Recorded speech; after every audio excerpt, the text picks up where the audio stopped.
Hey everyone, and welcome to Slumber Reads. Tonight we have 2 hours of horror stories as per usual. I hope you all enjoy them. If you do, please be sure to drop a like rating. Let's see if we can reach 1,000 likes on this one. Dropping a like helps out so much. Subscribing if you're new is also very much appreciated, as I do post content just like this all of the time. A quick apology for this video going up a couple days late. Last weekend I went to a retro gaming convention. I recently picked up an original Xbox again, and it was one of my favorite consoles when I was a kid. I always really wanted the Buffy the Vampire Slayer game, but I just never got it. So I was at the retro gaming convention hunting for Buffy the Vampire Slayer. I ended up finding it, which is so exciting. I got it home and played it, and the game rocks, by the way. But a couple days later, I woke up and I was just so unbelievably sick. I don't know if I got sick from the convention. One could assume I probably did. But my migraine was so bad I just could not record. So I took a couple days to rest. I feel a lot better now. I was so sick I wasn't even playing Buffy while I was sick. I was just laid up in bed. It was awful. But I'm feeling a lot better now. Got the video done. I hope you all enjoy it. If you would like to leave a comment letting me know what your favorite old video game is, I would love to read through those comments. I love conversations about old video games, so let me know. Let me know what your favorite old game is. But yeah, sit back, do whatever it is that you do to relax. Enjoy the 2 hours of horror stories with no mid-roll ads. Except for the ad break after this intro, there will not be any more ad breaks after that one. And as always, I hope you all have a great night. My husband is the perfect man. Every woman I know has told me so. I just found out why.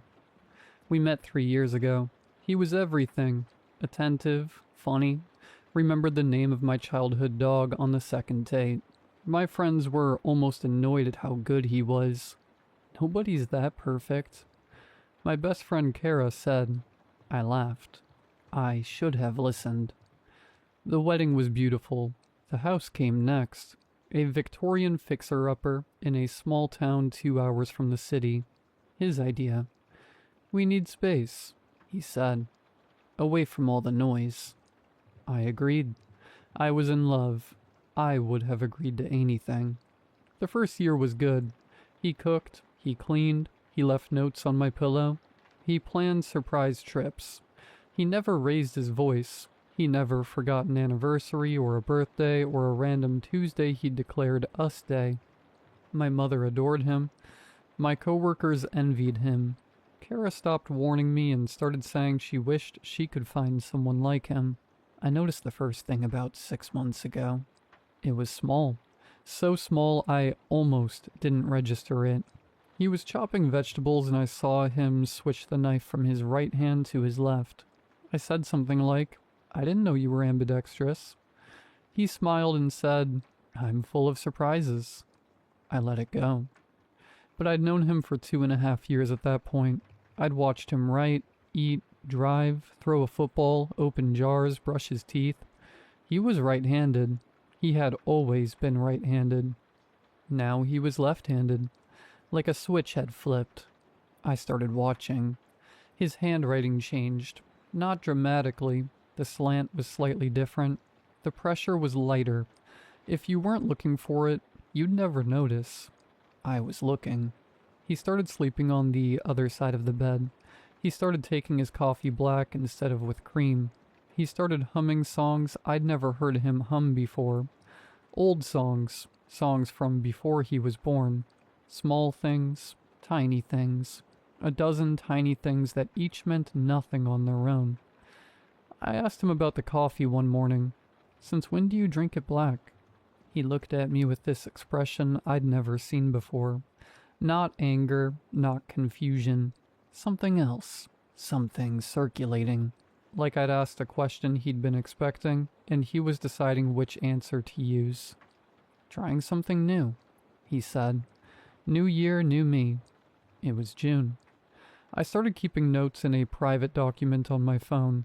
A list of changes. The handedness, the handwriting, the coffee, the sleeping position, the humming. I added to it every time I noticed something. By August, the list had 47 entries. 47. I know. I know what the number means now, but I didn't then. The dog knew first. We have a golden retriever named Gus. I've had him since before I met my husband. Gus loved him from day one. Would sleep at his feet, would bring him toys, would whine when he left for work.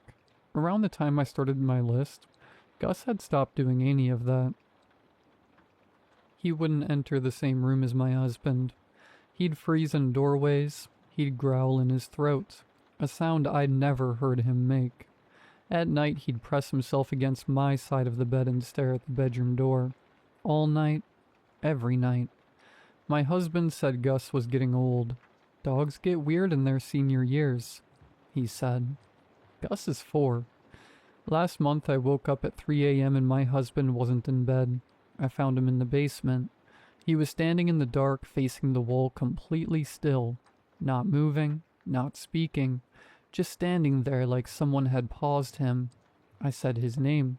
He turned around and his face was wrong.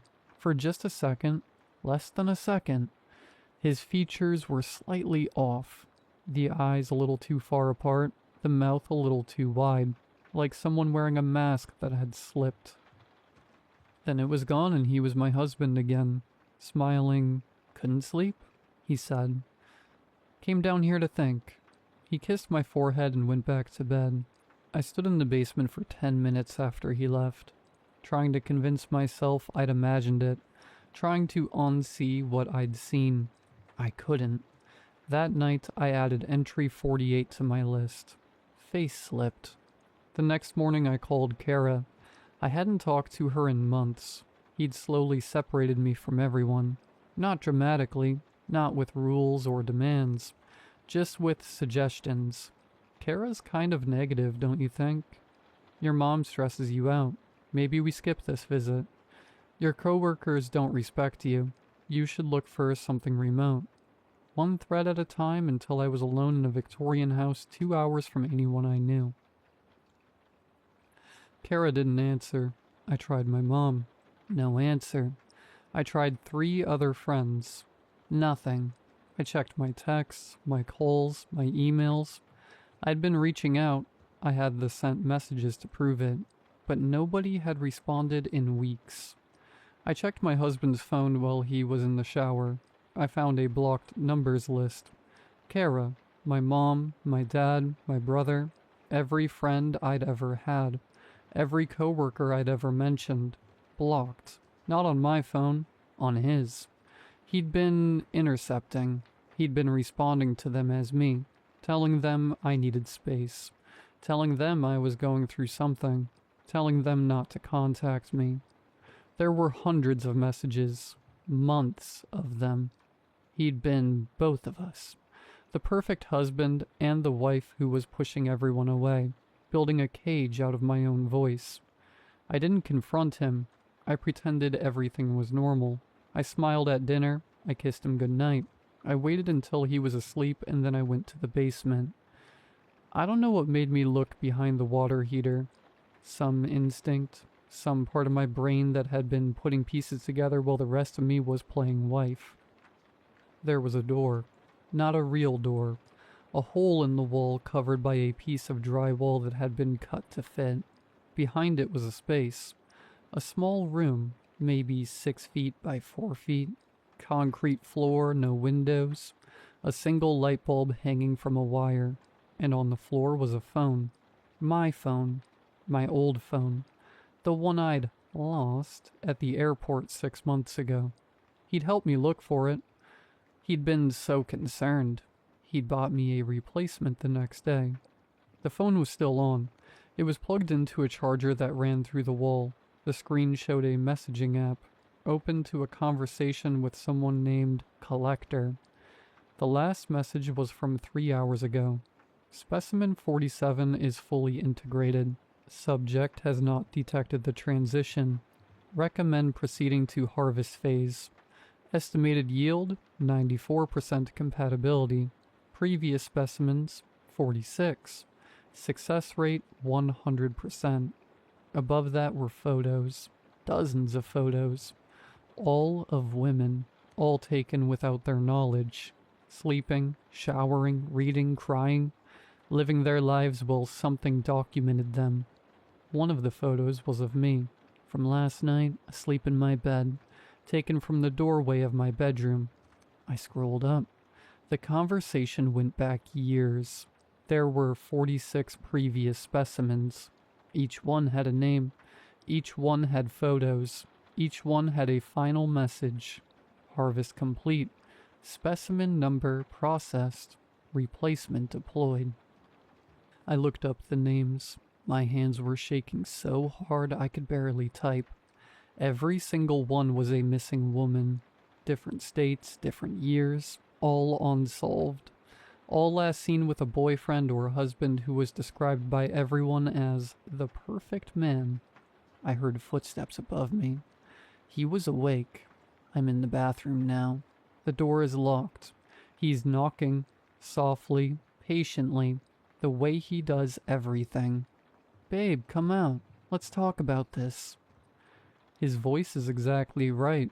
Exactly the voice I fell in love with. Warm, concerned, loving. But I can hear something underneath it now. Something I never noticed before. A second voice. Quieter, behind the first one. Like two people speaking at the same time, but one of them is farther away. Babe, I'm not going to hurt you. You know me. You know I'd never hurt you. The door handle is turning. Slowly. The lock is holding, but I don't know for how long. I'm posting this because I need someone to know. If you're reading this and you're in a relationship with a man who's perfect, too perfect, if he remembers everything, if he never gets angry, if he's slowly separated you from everyone you used to know, if your dog won't look at him, if you've noticed small things that don't add up, check his phone, check the basement, check behind the water heater, and count the changes. If you've noticed exactly 47 of them, run.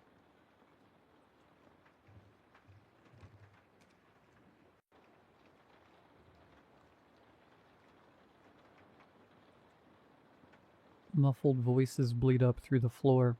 I can't make out the words from here, but I don't think they're actually speaking. It's just sound.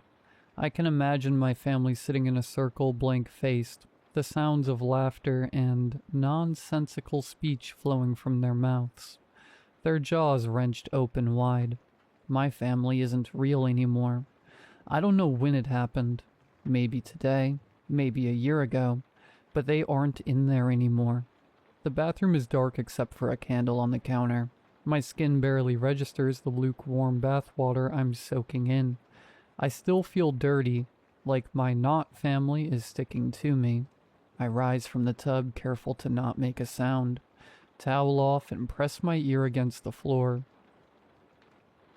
The things that replaced my family try to keep up appearances, but whenever I've been out of the room for long enough, their voices begin to slur and jumble together. That's what I hear now. Incoherent noise. It still sends chills down my spine, listening to their idle voices chatter on like this. They overlap one another, laughter interjecting at random. As bad as it is hearing this, their behavior when I am around is 1,000 times worse. They're all smiles and pats on my back, making sure I'm okay or that I've eaten enough. They don't seem to want to let me out of their sight. A couple hours ago, when I came upstairs to take my bath, they stood outside the door with hushed voices for several minutes until they finally decided to go back downstairs. I decided I'm leaving. I don't drive yet, I'm just 15, but I have a friend about 2 miles away whose parents are on vacation. I don't have a long-term plan, but this'll be fine for now. In my bedroom I pack light, 2 changes of clothes, phone charger, the pocket knife my dad gave me when I turned 13, a water bottle. David will have everything else. My heart is in my throat. If I breathe too loudly, my not family will be at my door, forcing me to pick what we're eating tonight. I shoulder my backpack and slide open the window. The screen pops out easy enough. I toss my bag to the grass below and lower myself out the window before dropping to the ground. The side gate would be too loud to use, so I creep across the lawn toward the back fence. I can use the neighbor's gate on the other side. Peter? It's my mom's voice.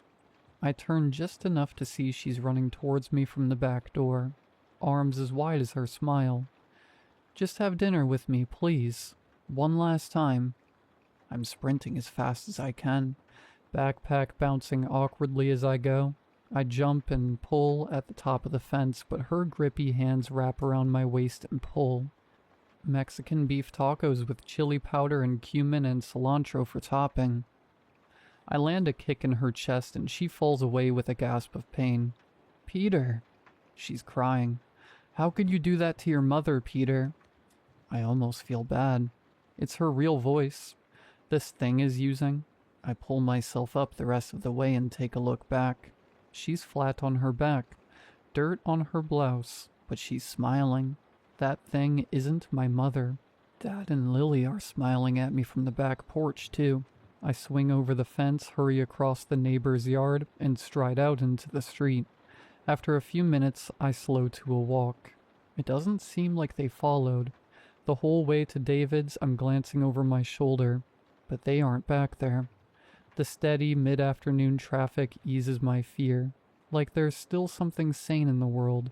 There's a birthday party at the park, and then I'm ringing David's doorbell. Family trouble? I try to act nonchalant, chuckle. Parents are being annoying. He smiles, but it's just a normal smile. Thank God.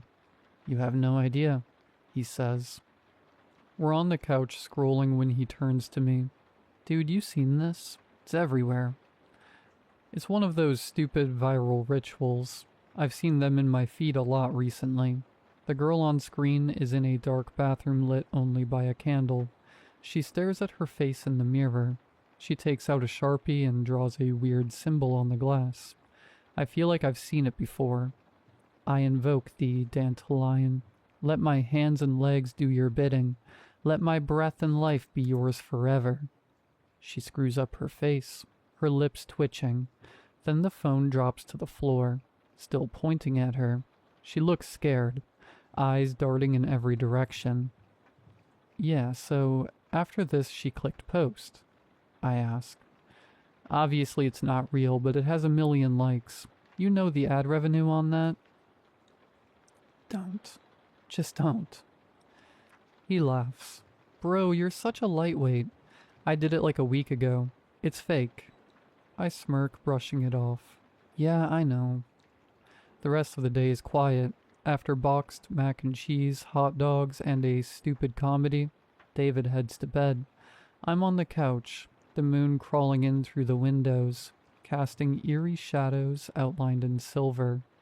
I keep seeing my mom chasing me across the yard, but it's all messed up. There's blood smeared across her face.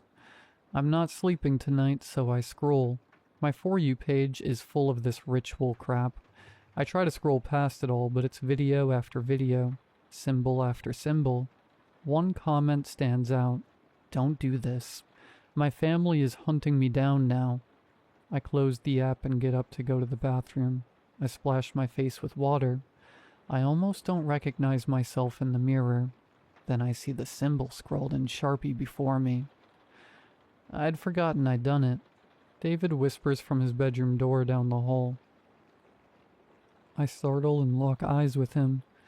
A slash of moonlight separates him from the shadows. You killed your family too, didn't you? No, I didn't. They were after me. I thought my parents were too. That's why you came here, right? It wasn't until mine were dead that I remembered doing the ritual. He nods towards the bathroom. When did you do it? I shove out into the hall and sprint out into the living room, not wanting him behind my back for a second. My knife is in my bag somewhere. I know it. I'm digging and digging. He's slowly walking toward me. Just admit it. Stay back. I can see the evil in his eyes. It felt good, didn't it? Carving into their annoying, pestering flesh. I didn't. My heart is bobbing up into my throat. He chuckles, then takes a deep breath. But you're free now. It's all over. I lay hands on my knife, flick it open and hold it out toward him. Then I feel the layers of sticky, dried blood on its handle. I see the sheen of crimson across the blade in the moonlight. Who did you enjoy killing the most? I see my dad and sister, their throats slit, staring up at me from the back porch. Those jagged red lines are almost like smiles. I see Mom round the house, stumbling toward me across the yard, bleeding from her neck but still alive. Peter, just have dinner with me, please. One last time. She's crying when I kick her in the chest. I see the symbol still scrawled across my bathroom mirror before I bathe their sticky blood from my body. I didn't enjoy any of it. I'm crying now, but it's too late.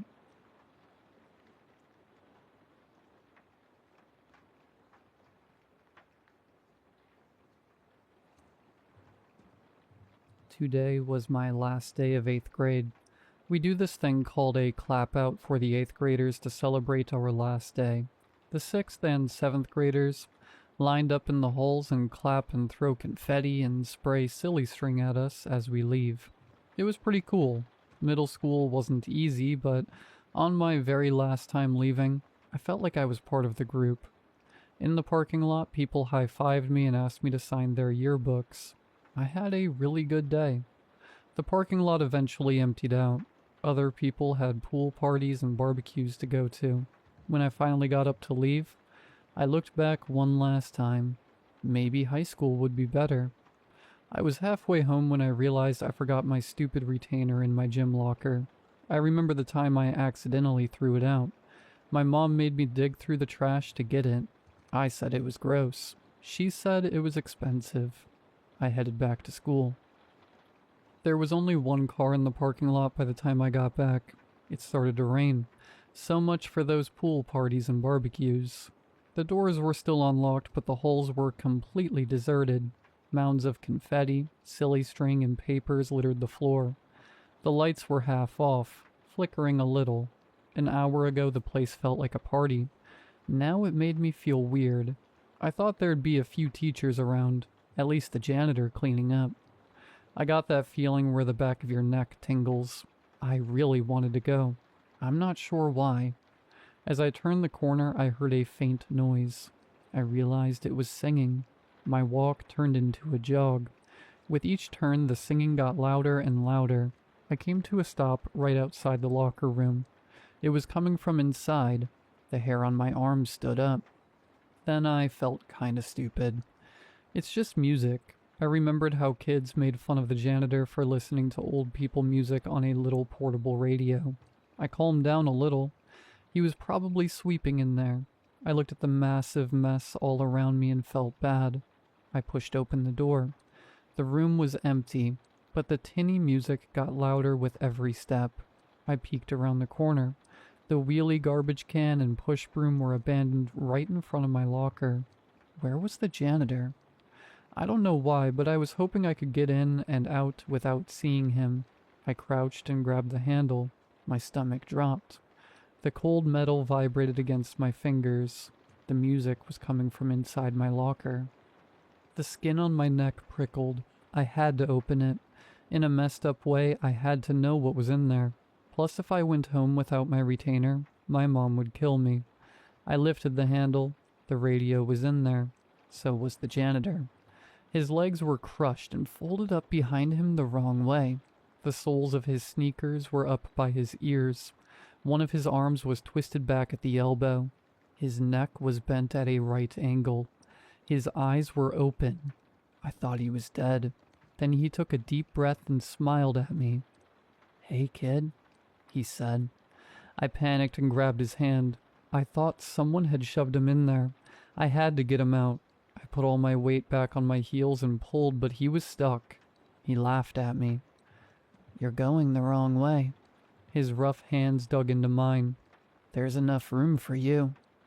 He hauled me forward. I stumbled and my face slammed into his crumpled torso. He was damp and smelled sour. His chest jiggled as he laughed again. "That's the spirit," he said. He wrapped his arm around my head and tugged me halfway into the locker. My head hit the cold metal in the back, and I heard a crack in my neck. I literally saw stars. I thought that was just in cartoons. I wanted to scream, but nothing came out. I thought about the one car in the parking lot. No one would hear me anyway. I'm a freshman now, I thought. I'm getting out of here. I drove my knees into the frame of the locker as hard as I could. I tasted blood in my mouth, but I didn't care. The janitor laughed and laughed, until I tore myself free and landed hard on the tile floor. He frowned. "Fine, go," he said. Then he pulled the locker closed. Inside, he sang along with the music. "When times get rough and friends just can't be found, like a bridge over troubled water, I will lay me down." Outside, the rain had passed. The air was dense and muggy, but it felt fresh to me. The single car in the parking lot roared to life. My 6th grade English teacher waved as she passed and pulled away. Then it was just me. In the quiet, I swore I could still hear him singing. When I got home, I told my mom I stepped on my retainer. She yelled at me, but I didn't care. I'd rather be grounded than stuck in middle school. Forever.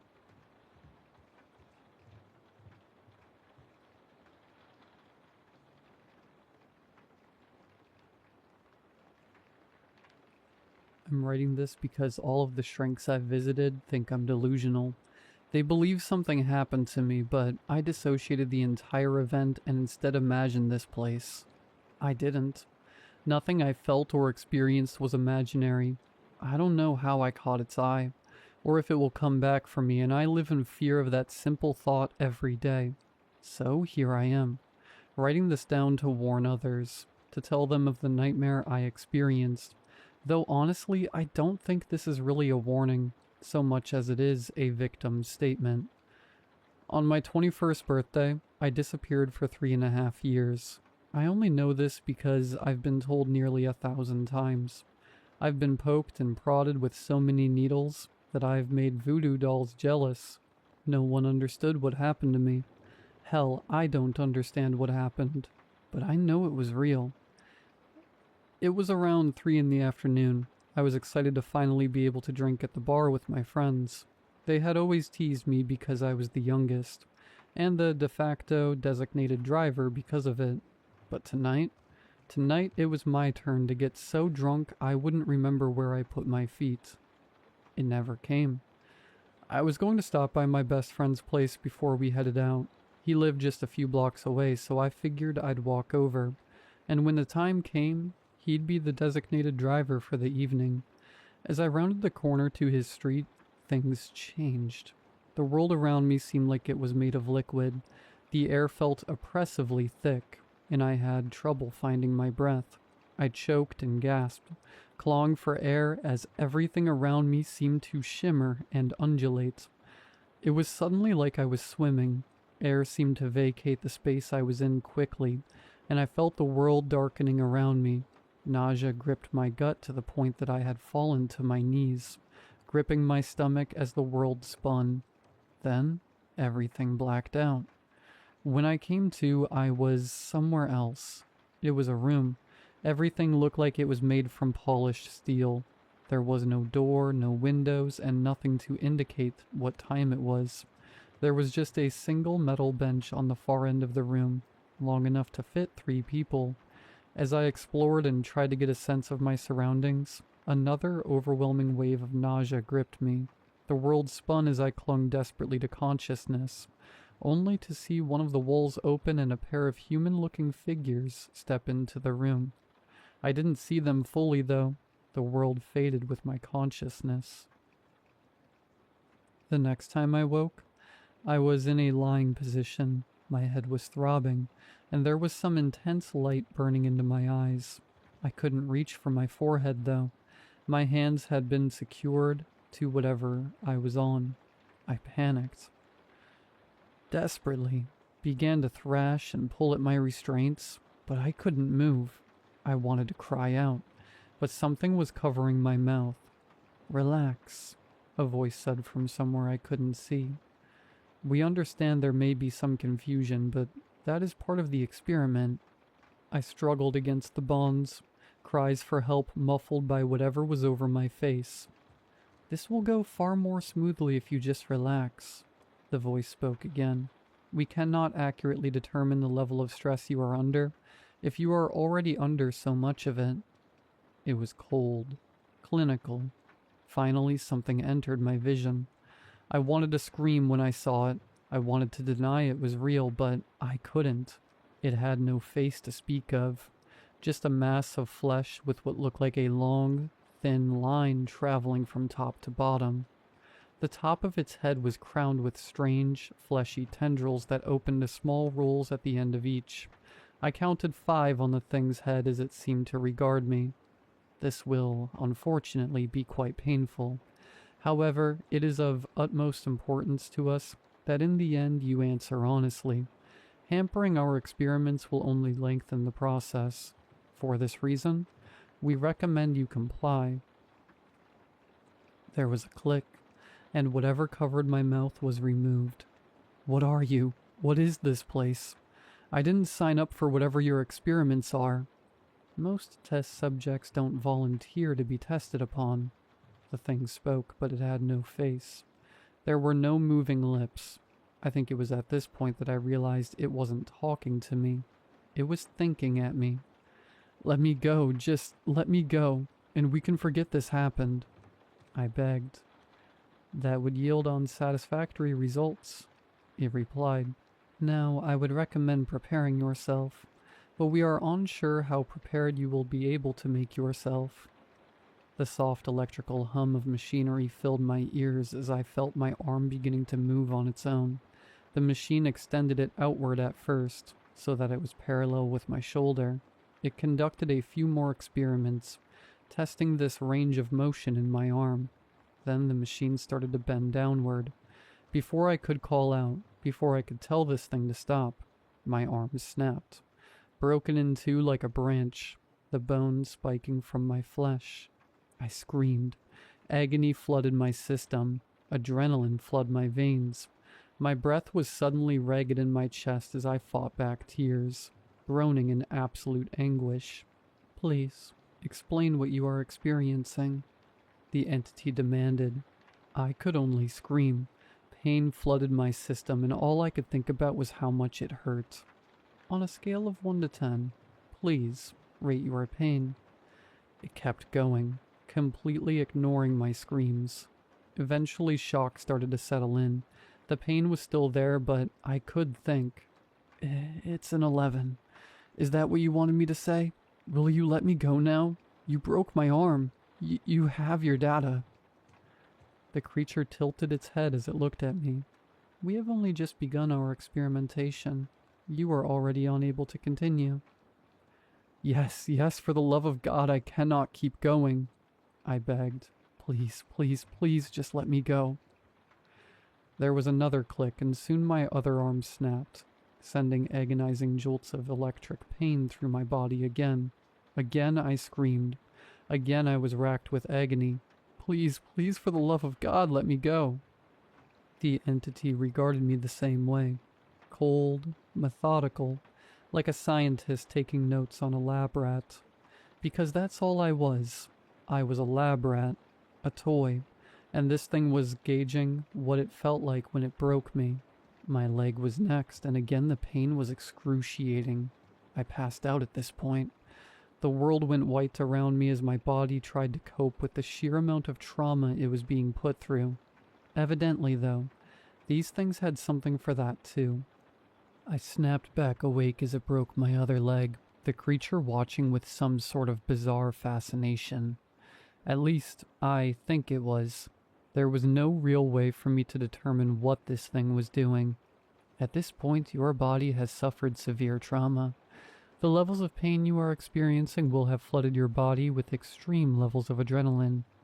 If it weren't for the fact that this thing was talking in my head, I wouldn't have heard it through the haze of suffering it cast over my thoughts. Another click. Another whir. I felt my head being pulled upward. The pain in my neck was growing more intense as the machine continued to pull. Then suddenly there was nothing. No pain, no voices, no anything.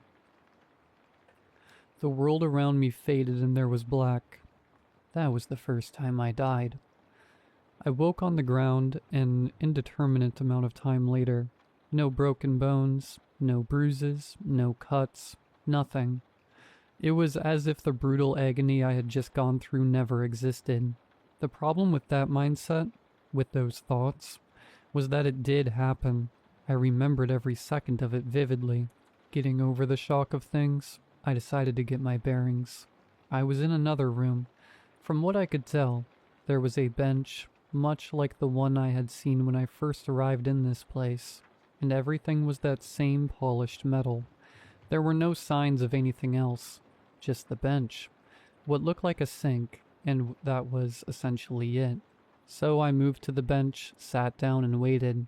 All I had were my thoughts, and those weren't doing me much good at the moment. Outwardly, I seemed calm enough, but inside I was panicking. None of this made any sense. Where was I? How did I get here? Didn't I just literally have my head ripped off my shoulders? I didn't have much time to think. I was hit by another wave of that crippling nausea. I tried to fight it, to maintain my consciousness, but eventually I was still overtaken. When I woke, I was on some sort of fleshy mass, and as my vision focused, my stomach rolled. The entire room looked like it was made of living flesh. The walls undulated and pulsed with an unseen energy. The ground was soft and a little difficult to move across. There was a smell in the air, clean and chemical, but underneath it, there was another odor, one I couldn't quite place. I wasn't restrained this time, but I almost wish I was. The place I was in was unlike anything I had ever seen before, and that only made me want to run. "Do not be so frightened," I heard a clinical voice call out. "Your last test went smoothly enough, so we are going to continue experimentation. Please, be prepared to give us a thorough explanation of what you are feeling." "I'm feeling terrified is what I'm feeling. You guys killed me. You ripped my head off. You broke my arms and legs. Now you've got me here. Let me go." "When the experiments are finished, you will be free to leave," the voice patiently responded. "Remember, compliance drives progress. The more information you give us, the less you will have to endure." They killed me again that night. I was mauled by some sort of ravenous dog-like creature. All the while they continued to ask me to rate my pain, to explain exactly what I was feeling. All in all, they killed me 1,278 times. Every morning I'd wake up alive, no damage, but the scars on my mind remained. I was shot, stabbed, poisoned, starved, infected, drowned, burned, and brutalized. Each time it only took a day for me to die. Anything that slowly killed me would be accelerated as they tried to gather more data. Sometimes my death was quick, and those were the ones I learned to appreciate. Other times, though, it dragged on for what felt like an eternity of pure and utter pain. I learned a lot about life, religion, the soul, and all of that superstitious BS. You want to know what happens when you die? Where you go? The answer is terrible. It's not just a ceasing of existence like the atheists believe, but there's also no paradise or pit. It's nothing. I don't mean that in a nihilistic sense. I mean it literally. It's blackness. There's no smells, no sound, nothing to feel or taste. It's just a vast emptiness. The horrifying part, though? You're aware, you're present, just a consciousness in utter nothingness, floating through the void. The worst death? The worst thing I ever experienced in my time being killed daily? Drowning. The whole time your body is screaming at you, telling you you are dying, begging you to find air so it can reset itself and keep you moving, but it can't. So you start to get this, pins and needles feeling all over your body. Your ears start to ring and then everything starts to go dark. Then you're in the void. Dead. Sometimes it felt like they let me stay dead for longer, but in the end I'd always wake up in the same place. Cool, metal room with nothing but a bench and a sink in it. Nothing changed about their demeanor. They simply continued to ask questions, and if my death was quick, they'd inquire about what I felt when they brought me back. Ask me questions about my mindset, to rate my pain. The same things over and over. I eventually became numb to dying. I'd wake up, knowing that the day held another way for me to be annihilated. The creatures would gas me, take me into one of their experimentation rooms and kill me. For 3.5 years, they killed me. Then, one day I was brought into one of the test chambers. The entity was already in there. I wasn't restrained or gassed, just brought before it. I wanted to lunge at it, to make it experience a modicum of the death I had tasted at its hands, but something was preventing it, like my mind wasn't going to let me move against it. After this, testing will have concluded. We've gathered all of the information we need from you. It thawed at me. My heart skipped a beat, and for the first time since my arrival, I felt the bitter taste of hope in my mouth again. You mean you're going to let me go? You will be released when testing is concluded. We had promised this when testing began. I couldn't believe it. All right then, let's get this over with. The entity said nothing else. It turned to me. It wore no clothes. Its body was this mixed hue of light purples and pinks, almost like bruised flesh. Its skin wrinkled in strange places and its arms were too long. They nearly touched the ground. Its knees bent in the opposite direction, but that didn't seem to slow it as it bent and moved forward at an alarming speed. I felt it place a hand on my shoulder, felt the familiar agony of a vice-like grip lifting me into the air to meet its face. I had seen what was hidden behind that slit in the head once. I never wanted to again. One of the tendrils on its head moved into my view, and I watched as a long, bone-colored needle slid from the hole in it. I slit my throat with that needle, and I bled out on the ground in front of it. My last thought hearing, "Thank you for your cooperation." I woke on the ground the same place I had disappeared, the corner of the street near my buddy's house. I didn't know how long I'd been gone at this point, or how many times I had died, only that it was over. The relief I felt was overwhelming. I couldn't believe I was free. I laid there in the road staring at the sky and not a chrome ceiling. For the first time since I had been taken, I began to weep. I was so overwhelmed with everything that had happened that I just broke down and sobbed in the middle of the road. I don't know how long I cried for, but God, it was cathartic. I did eventually head over to my friend's house, and I scared the crap out of him. That was when I had found out I was gone for 3 years, that no one knew what happened to me. I tried to explain what had happened, but as I did, I realized how crazy it sounded.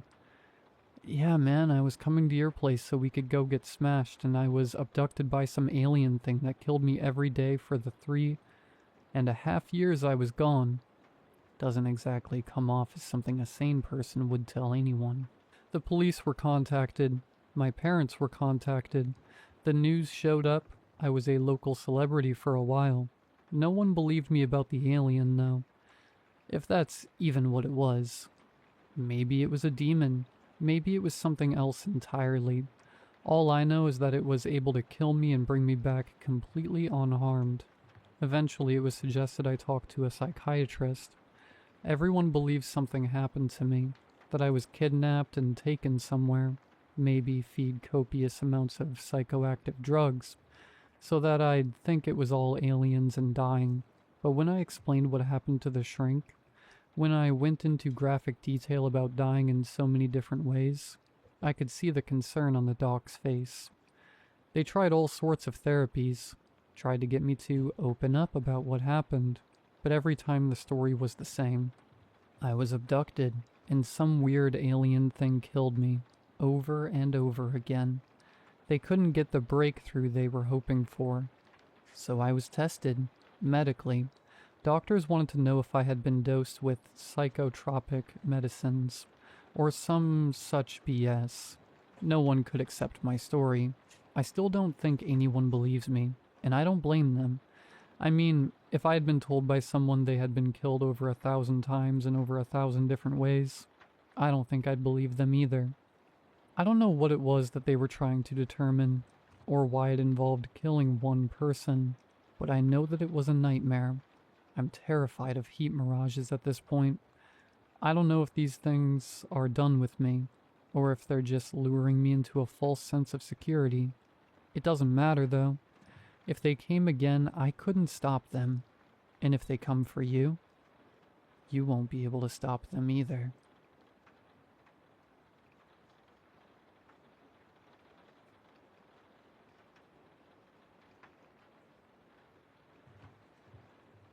Those who celebrate Father's Day usually have a fun story or two to share about a bonding moment. I've been meaning to write here for some time, but needed to get into the new rhythm with my family. A lot has happened these past few weeks, but I'll never be able to see my father in the same light again. My family and I have been pretty insular from the outside world as far back as one could expect. My great-grandfather moved our family to the outskirts of nowhere, Wisconsin, to live out the family business of trapping and hunting. We've stayed in the same remote area ever since. It wasn't much, but it gave us enough food and income to sustain ourselves. Folks around here don't trust much of the world outside the great woods, and have come to trust our neighbors instead. You'd think in such a remote part of the world, you'd be pretty close with your family. Well, you'd be wrong. All my life, my father went out into the woods surrounding our pasture hunting for game. It didn't matter what he'd be after. Deer, elk, pheasant, even black bear. Any excess meat or hide we'd sell to local markets, or trade with neighbors. Despite this, hunting kept my father away for most of my life. He missed every important period of my life. My mother gave birth alone in the hospital while he hunted in the woods with my older brother, Rhett. He wasn't there for my first steps, never helped me with schoolwork, Little League baseball games, a no-show. He didn't even bother coming to my graduation earlier this year. The only semblance of father-son dynamic was he'd come home each night and give me a hug. No words, just a 10-second embrace and, occasionally, a kiss on the forehead. He'd always smell weird, like old grass, dirt, and body odor. I could see the lifeless, ragged look in his eyes from a long day. His absence would be worth it if he actually knew how to hunt. Despite how long the family has been in the hunting game, I've never seen him bring home a single prize. No deer, no elk, not even small game like rabbits or squirrels. Was he just messing around in there?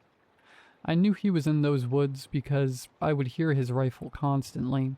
Even in the dead of night, I'd hear the piercing roars of his Winchester 94 off in the distance once every few hours. I used to think he must have seen something in those if he fired off a few times every 7 or 8 hours or so. Dad and my older brother Rhett never took me on their hunting trips. They always told me I wasn't ready, despite practicing with a rifle since I was strong enough to hold one as a 6-year-old. I was good too. The purposeful distance never helped them.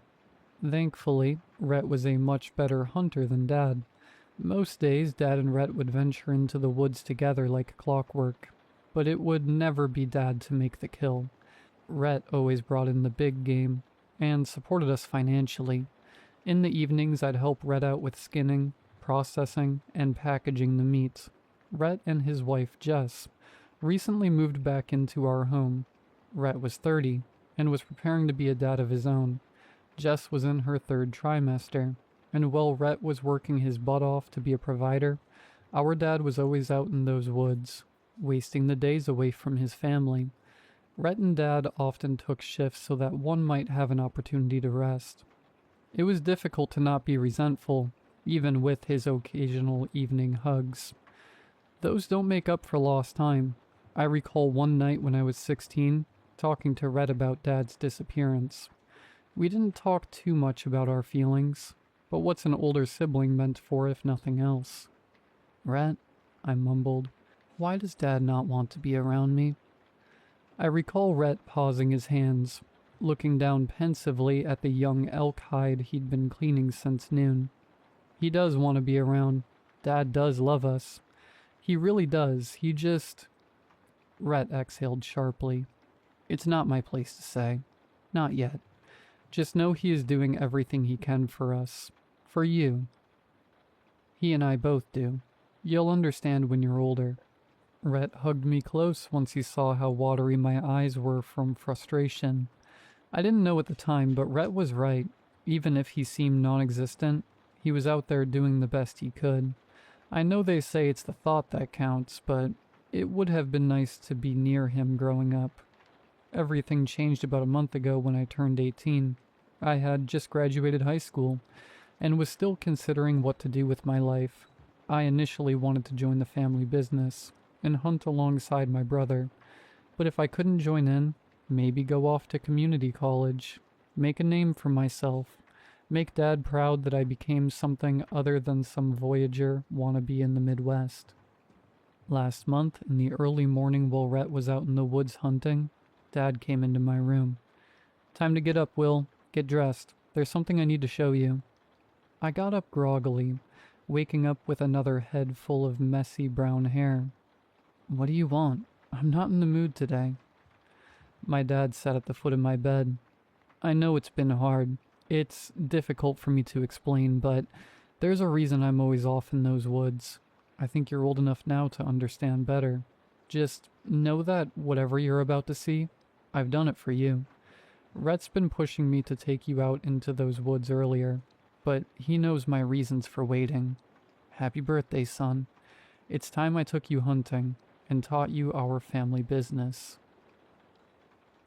Great. Finally 18. And my first gift from my father was work. Something felt off, though. Dad always seemed weary, but never this invested into my own personal life. I grabbed my jacket, brown cargo pants, boots, and got out the door. For the first time ever, I went hunting with my dad. Our trek into the big woods took over an hour. Pine trees loomed over us, blocking out the sun as we ventured further and further out into the woods. It was pretty barren, and we never ran into or saw any animals worth shooting. Eventually, we reached a tall deer stand used for hunting with elevated range. The tower stood several meters over the ground, standing solidly in place by the massive iron poles and wire anchoring the structure to the earth below. The windows were covered by camouflage blinds, blending the box-like structure into the spring foliage around it. The only way into it was a shabby wooden ladder. It was a bad time to admit to my dad that I was afraid of heights, but I wasn't about to blow my one chance. Entering the hunting stand, I was sat amazed. Hundreds of pictures lined the walls inside the room.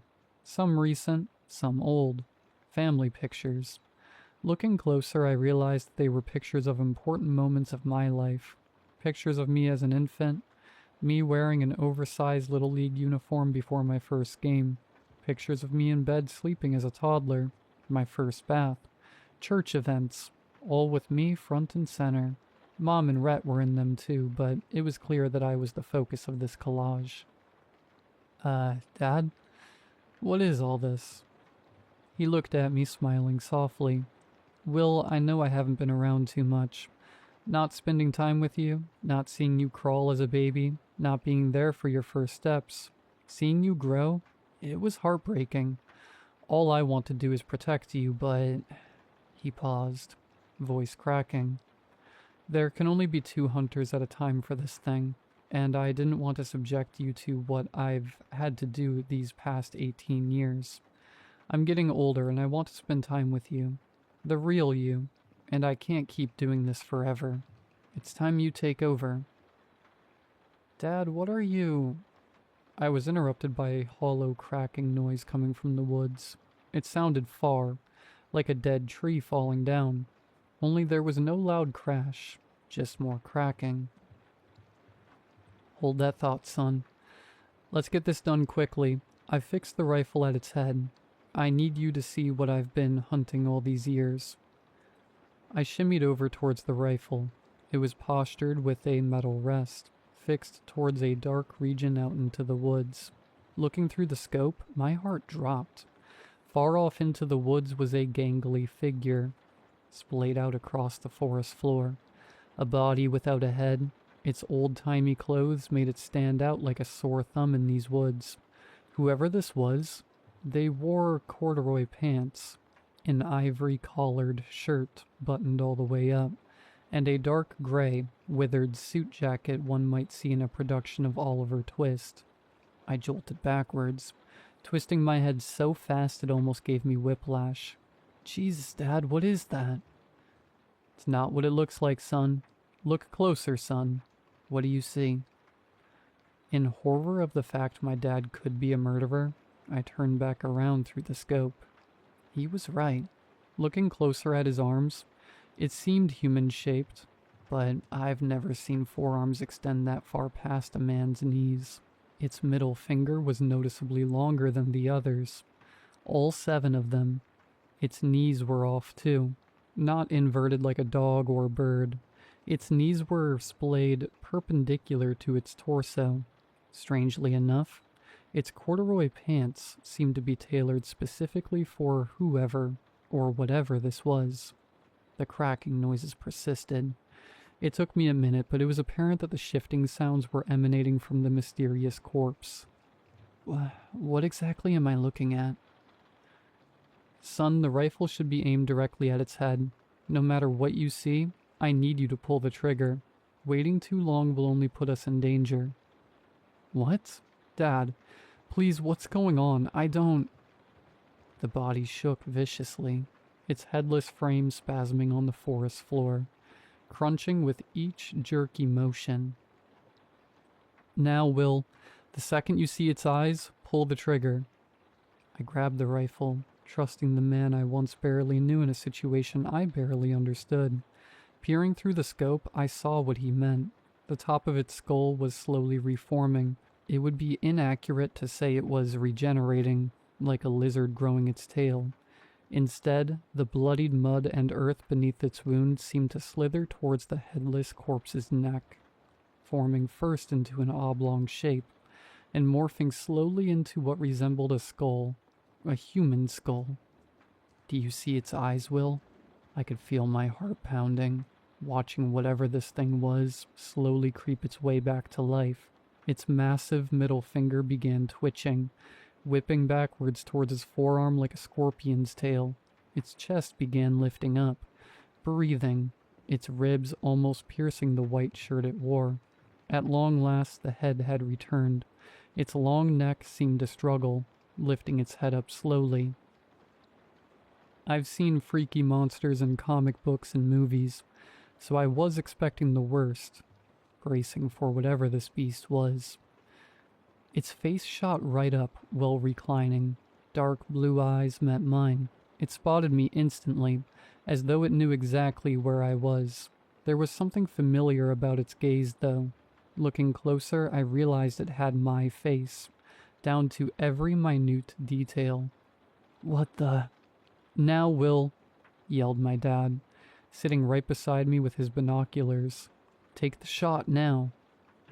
The not-me's face bellowed out a hollow noise, like a broken siren, its voice piercing my brain, though it spoke no words. Its arms slowly dragged up, bracing itself to stand up. I pulled the trigger. The bellowing stopped. I closed my eyes while pulling that trigger, but there was no mistake. Its head was blown clean off. There was a minute of silence between my dad and I. Dad broke the silence first. Good shot, son. We spent several hours up in that box. He explained everything that night. Whatever that thing was, it had been following our family for generations. Dad thinks it's an alien. Our great-grandfather called it a doppelganger. Whatever it was, it used the visage of the youngest man in our family. It left unattended. It would sink closer to whoever's face it wore. It never reached any of our family members because each and every day, 2 members of our family would go out and hunt it down. Its body barely took any damage, aside from the head. It took time to regenerate, but would always regenerate. This is what my father had been hunting all these years. Hunting the not me for the entire course of my life. It was difficult, you know, my dad began. When you were born was one of the happiest days of my life. I chuckled. More than when Rhett was born? He laughed. Don't get too cocky. Before Rhett, that thing wore my face. Imagine trying to kill yourself over and over again. Thankfully, my father, your granddaddy, took most of that burden. When Rhett came into our lives, that beast changed. I don't know where its clothes come from, but its face always shifts into the youngest. It expects you to protect it, or at least neglect from attacking it. I don't know what it wants with us. All I know is that now it's after you. I turned back towards the body of the beast. Its body lay motionless, but I could see its splattered blood from across the trees slowly slither back toward the ground, in the direction of its husk. When you were born, Dad continued, it took your face, your infant face. I came out here each night, taking that thing down over and over again. Seeing your chubby infant face through that scope was like hell. Pulling the trigger was worse. I cried every day, knowing that it was like killing my son over and over again. That's why I have your pictures around constantly, to know what I'm really protecting, and to remind myself of the fantastic life you have. I may not be around much, but I'm proud of the man you've become. The beast out there is hollow, lifeless. It just imitates you, but it could never be you. I couldn't live with myself if that thing ever took you out of our lives. Or worse, tried to take the life you have for itself. I regret the time I spent not being near you, but it was worth it to preserve the man you've become, and the son I love so, so much. I hope you can forgive me. Of course I forgave him. I mean, the poor guy has been killing forest demons for decades now. Who wouldn't feel bad for the guy? We both spent several minutes tearing up, sharing our feelings while splitting a pack of Coors Banquet. He shared his excitement to start golfing as a pastime. He also shared his concerns for the future. Back when I was young, the beast would grow its head back once every 2 days or so. Nowadays, it's at least 3 times a day. It grows faster based on how old the person it personifies is. I was hesitant to start hunting this thing down each day, but I was happy that we got to hang out more. While he'd be around, he shared with Rhett and me that it was time for him to retire. There can only be 2 hunters at a time, boys. He constantly harped at us. Apparently I had an uncle at some point who tagged along with Dad and our grandfather as a third wheel. It didn't end well for him. When I'm not busy hunting, I get to hang out with my dad. Now that he's around the house more, we've gotten to catch up on a lot of lost time. Turns out he's a massive Red Wings fan, just like me. We even got tickets to a few of their games for next year. It was confirmed that while Dad enjoys his retirement, Rhett would take over as the main hunter for the beast in the woods. While I took over Rhett's job as the primary provider for the family's hunting business. Rhett went into those woods 3 times a day, just like Dad. It's been somewhat of a seamless process, albeit unnerving, knowing my brother was blowing my brains out across the forest floor each day. Things will be different now, though. Just this morning, Rhett's wife went into labor. They had a happy, healthy baby boy with dark blue eyes, a short nose, and dark brown eyebrows. A face that Rhett would soon grow uncomfortably familiar with.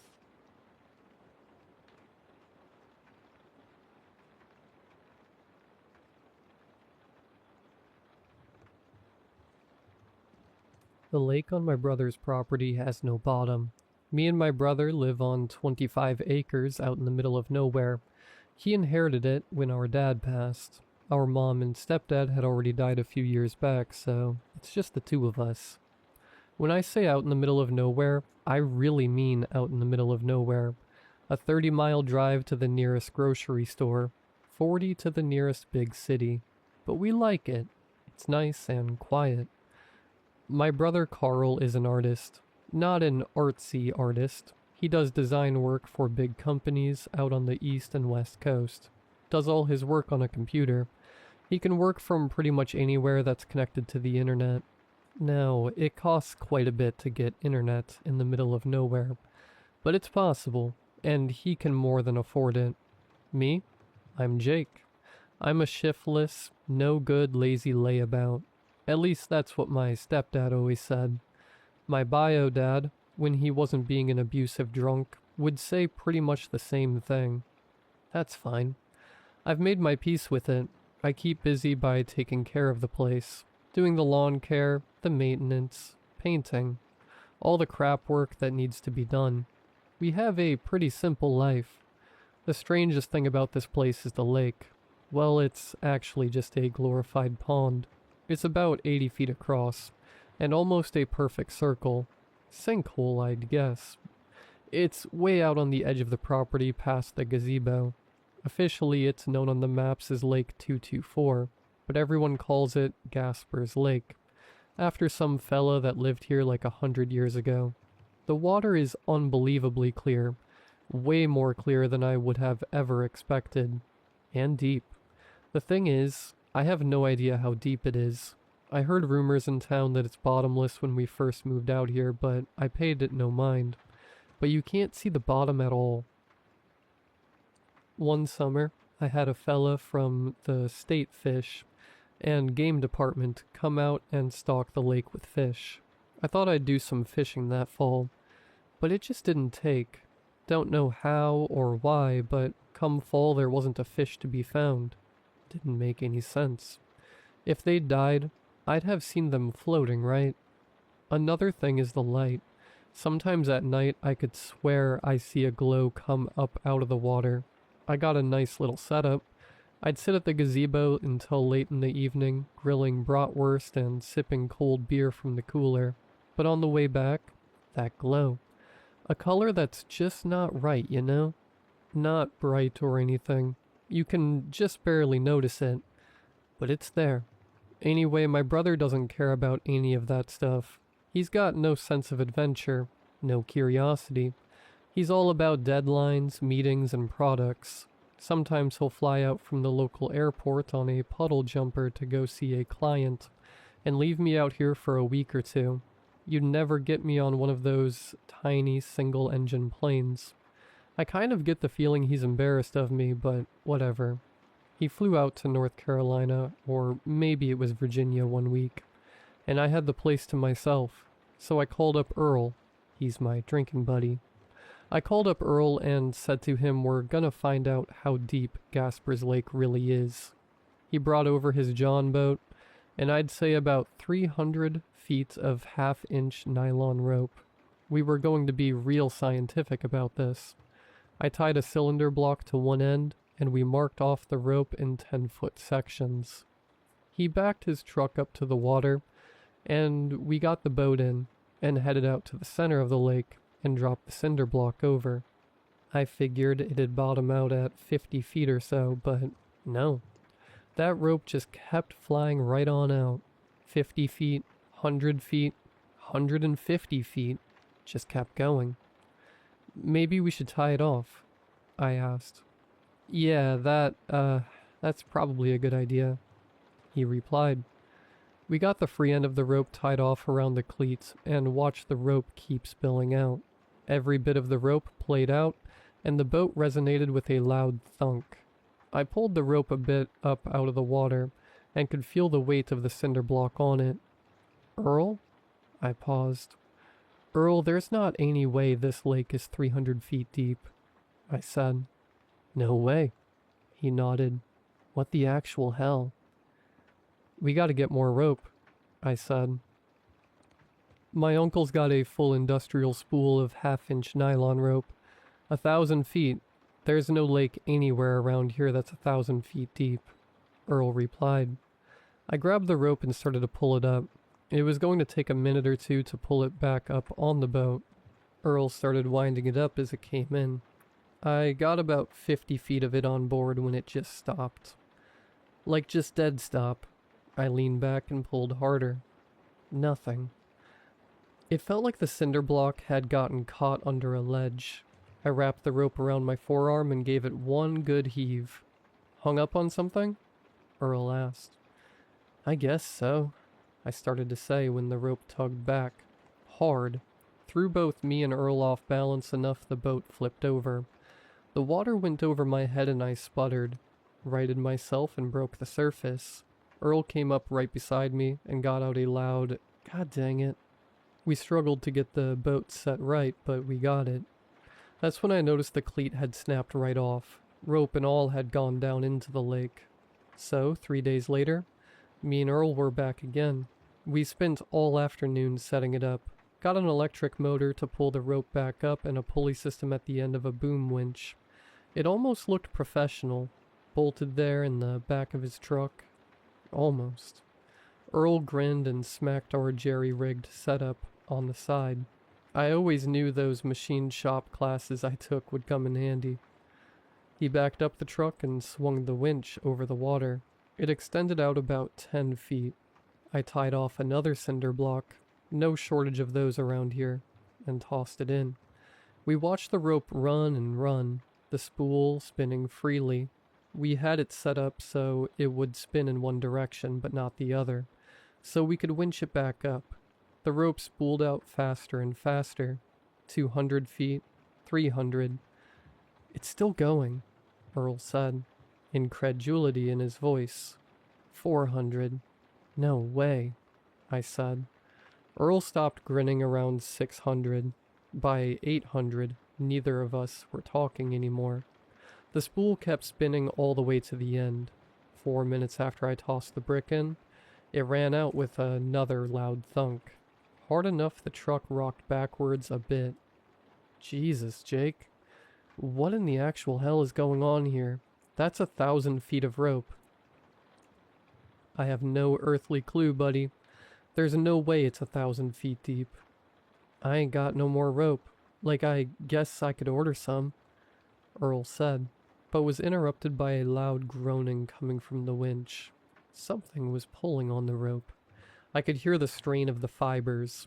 The truck was practically vibrating. Then the front end of the truck started to rise up a hair.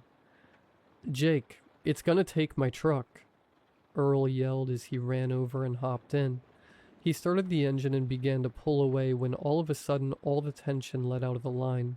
I went over to the winch and turned it on and the rope began to wind onto the spool. It took a lot longer to pull it all up than I thought it would. But then I saw and smelled the cinder block. It was covered with a dark, glistening slime, something the color of rotting leaves mixed with oil, and it stank like, God, I don't know, a squished bug mixed with kerosene. I cut the line and let the brick drop back into the water. No way in hell I was touching whatever that was. Earl pulled his truck up away from the edge, got out and came over to where I was staring at the water. A camera, he said. What, like an underwater one? I asked. Yeah, I know a guy. He's got an underwater rig.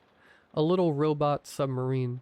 He uses it to inspect bridge pilings, dams, and culverts for the state. It's rated down to 1,500 feet, but it usually doesn't get used that deep. Got lights and a camera. You can drive it around, he said. Sounds like a plan, I said. But Earl, I paused. Isn't this more than a little bit weird? Like even for around here. Maybe we should call somebody. I don't know. Like an official? Jake, this is the most interesting thing that I've been mixed up in since Farmer Brindle's two-headed goat got loose in the dollar store. Look around. Nothing happens around here. I nodded. This place wasn't known for its excitement. I'm gonna call him. Get it out here, he said. I've got an old VCR we can hook it up to. Record what we find, I replied. Earl nodded. Good idea. The next couple of days passed without incident. I spent the time power washing the garage. I know, high excitement. but it's got to get done. Earl pulled up in his truck the next afternoon. It really was a pretty cool setup. The sub was about 4 feet long and had lights and a camera on the front that could be panned around remotely. We tied it off to the winch with the nylon rope. It had its own coil of cable for the camera that we sat on the tailgate. I made sure it had a full charge, Earl said, manhandling it out of the truck. It'll give us at least a couple of hours. Getting in the water took longer than it should have. The thing was heavier than it looked, and we kept second-guessing which end was supposed to go in first. I think the camera end goes in last, I said. That doesn't make any sense. How's it gonna see anything pointed in the mud? I didn't say pointed at the mud. I said last. As in, we lower in the tail first. Earl looked at me. That's the same thing. We went back and forth on it for a while before we figured out it didn't matter. The thing would right itself once it hit the water. We felt pretty stupid about that. Alright, easy now, Earl said. As we walked it to the edge, it was awkward. No good place to grip it. For God's sake, Jake, don't drop it. That thing probably costs more than my truck. We got it in without dropping it. Barely. Earl picked up the controller, and we watched it bob there for a second, listening a little to one side, and then it straightened out and sat there humming quietly. Okay, Earl said. Down we go. 300 feet down, it was dark enough that we snapped on the lights fully bright. All it showed was the rough stone on the side of the sinkhole. The water was still crystal clear. Around 400 feet, the walls changed. I almost missed it. Earl, hold up. Can you back up a little? He reversed the sub and we both leaned in toward the monitor. The rough pitted limestone we'd been watching for the last 10 minutes had stopped. What replaced it was dark and smooth, almost glassy. I looked at Earl, he looked at me. We both looked at the monitor. That ain't natural, I said. No, he said, just that. We stayed there a minute, both of us staring at the screen. The sub's lights caught the dark surface and threw back a dull reflection. Whatever it was, it went down as far as we could see. Earl's hand was still on the controller. You want me to keep going? He asked.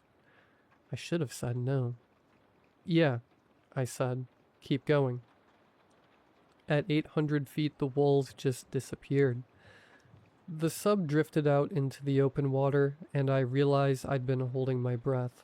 The sinkhole had been feeding into something else the whole time. A cavern. The sub's lights didn't reach the far walls, didn't reach the bottom.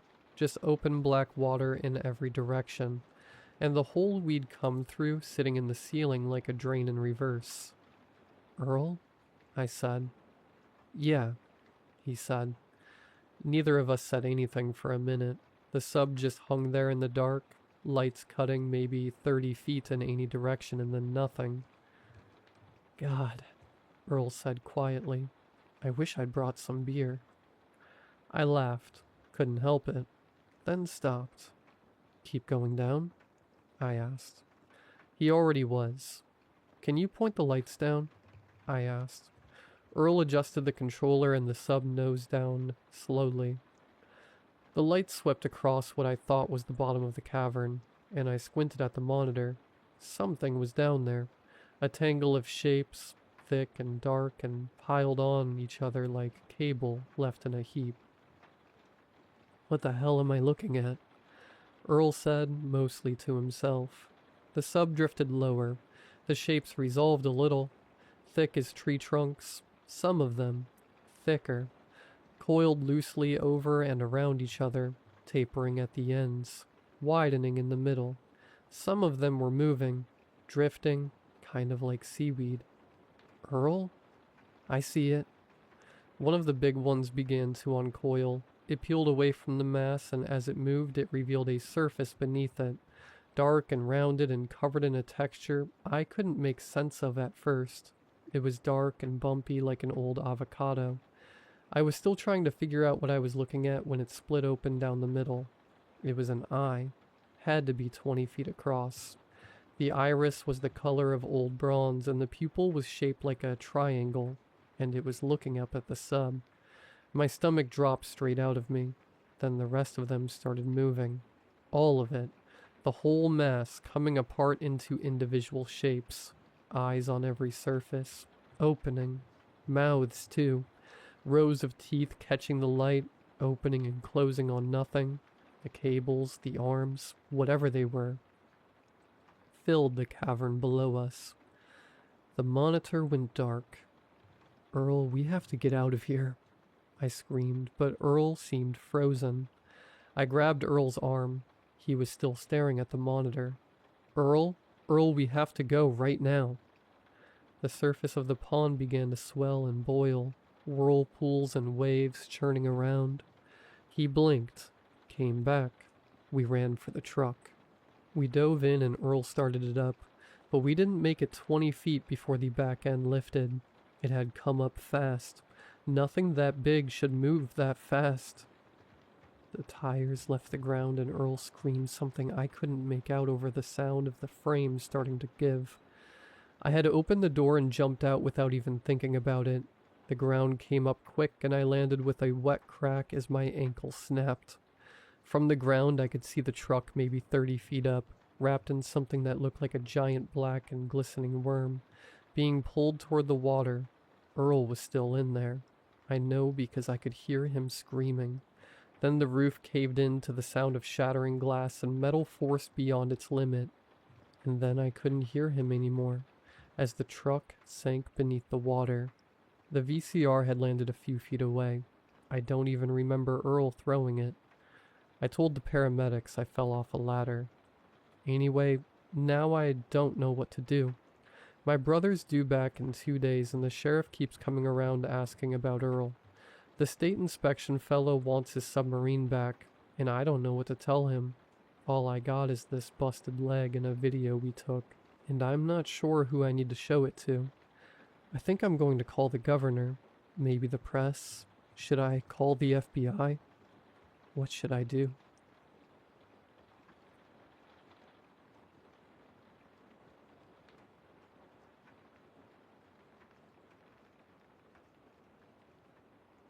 I don't know how to start this. I've been staring at my screen for 20 minutes trying to figure out where exactly things went wrong. Maybe it started the night of the accident. Maybe it started before that. I honestly don't know anymore. My name doesn't matter. What matters is that 3 months ago, I had a perfect life. Sarah and I had been married for 6 years. 6 quiet, boring, beautiful years.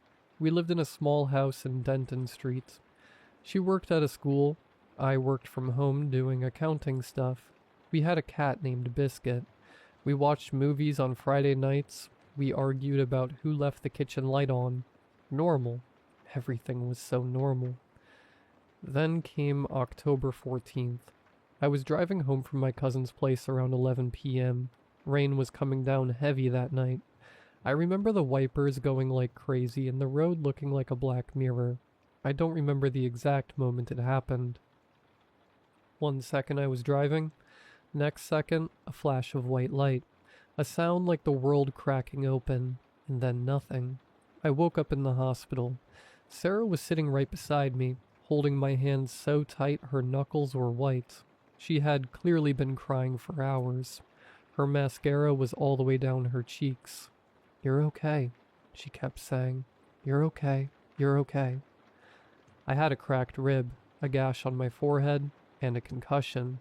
The doctor said I was lucky to be alive. A truck had drifted into my lane. The car was totaled. I spent 2 days in the hospital. Sarah stayed both nights, sleeping in that horrible chair beside my bed. She was the most caring person I had ever known, and I loved her more in those 2 days than I ever had before. Things felt normal when I got home. For about a week, the first thing I noticed was the smell. Sarah always smelled like this vanilla body lotion. She'd been using it since before we even got married. It was one of those small things I loved about her. Whenever she walked into a room, there was this soft, warm smell. About a week after I came home from the hospital, she walked past me in the hallway and I smelled something else. Something cold, like wet earth, like a basement that hadn't been opened in years. I didn't say anything. I thought maybe it was something she'd picked up outside, maybe from the garden. I let it go. But it kept happening. The second thing was the way she slept. I've slept next to Sarah for 6 years. I know how she sleeps. She always curls up on her left side facing away from me, with one hand tucked under the pillow. Always, without fail. About 10 days after the accident, I woke up at 2 a.m. for no reason. Sarah was lying flat on her back, completely straight, arms at her sides, eyes closed. She wasn't snoring, she wasn't shifting, she wasn't doing anything. She looked like she was laid out in a coffin. I told myself people sleep in weird positions sometimes. I rolled over and closed my eyes, but the next night, I woke up at 2 a.m. again. Same position, flat, still, arms down. I put my hand near her mouth to feel if she was breathing. She was, but just barely. Tiny little shallow breaths. I didn't sleep the rest of that night. I want to say something here because I know how this sounds. I was not going crazy.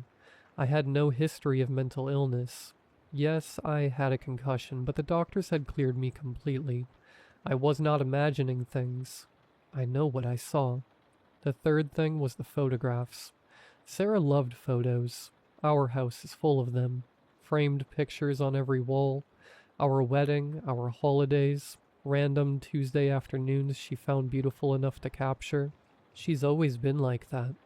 One evening I was dusting the shelves in the living room and I stopped in front of our wedding photo. It's a big one, right above the fireplace. The two of us outside the church, me in my gray suit, her in her white dress, laughing at something one of the guests had said. I looked at it for a long time, then I felt my stomach drop. In the photo, my arm is around Sarah's shoulder. Her hand is up near her face, laughing. Everything normal. Except, Sarah's shadow on the ground behind her was pointing in the wrong direction. My shadow stretched behind me away from the sun. Normal. Her shadow pointed toward the sun, toward the light. Shadows don't do that. Shadows can't do that. I took the photo off the wall. I stared at it for a long time under the kitchen light. I told myself it was a camera trick. A lighting thing. Something with the way the photo was printed. I put it back on the wall and I never looked at it again directly. But sometimes from across the room, I could feel it. Like it was wrong in a way I couldn't explain with words. I started watching her. Not in a crazy way, just paying attention. She never ate much. I noticed that. She used to love food. She could finish a whole pizza by herself on bad days. Now she moved food around her plate. She drank water, but I never once saw her actually swallow a bite. She stopped going to bed before me. She used to fall asleep on the couch by 10 p.m. Now she sat in the chair in the corner of the bedroom just waiting until I got into bed. Then she would lie down. Her phone? Sarah used to be on her phone constantly, texting her sister, scrolling through cooking videos. One day I picked up her phone while she was in the shower. No messages, no call history, no app usage. Like the phone had never been touched. I called her sister, Mira, from my work phone. "Hey," I said, trying to sound casual. "How are you? Have you talked to Sarah lately?" There was a pause on the other end. "What do you mean?" Mira said slowly. "I just mean recently, like this week." Another pause, longer this time. "Are you okay?" Mira asked. Her voice sounded strange, tight. "I'm fine, why?" "Sarah hasn't..." She stopped. "Can you come over? Can you come here right now?" I told Sarah I was going to the pharmacy. She smiled at me from the couch, that warm smile I had fallen in love with. "Don't be long," she said. Mira opened the door before I even knocked. Her eyes were red. She looked like she hadn't slept. She sat me down at her kitchen table, and she put her hands flat on the table and she looked at me. "She's been calling me," she said. Every day. Twice a day sometimes. I stared at her. Okay. She's been calling me from a number I don't recognize. Not her number. Mira's voice was barely above a whisper now. She keeps saying the same thing every time. I didn't want to ask. I asked anyway. What does she say? Mira's eyes filled with tears. She says he survived the accident, but I didn't. Please tell him I love him. Please tell him to look at who came home. I drove home in a state I cannot describe. I walked through the front door. The woman on the couch looked up and smiled at me. You're back, she said. I looked at her face, the same eyes, the same smile I had kissed 1,000 times. Who are you? I whispered. She tilted her head slightly like she was confused by the question. Then she smiled again, wider this time. I'm your wife, she said softly. And somewhere in the house I heard Biscuit, our cat, let out a long and terrible scream from under the bed. He had been hiding there for weeks. He never hid from Sarah, not once in 6 years. I'm writing this from Mira's house. I haven't gone back.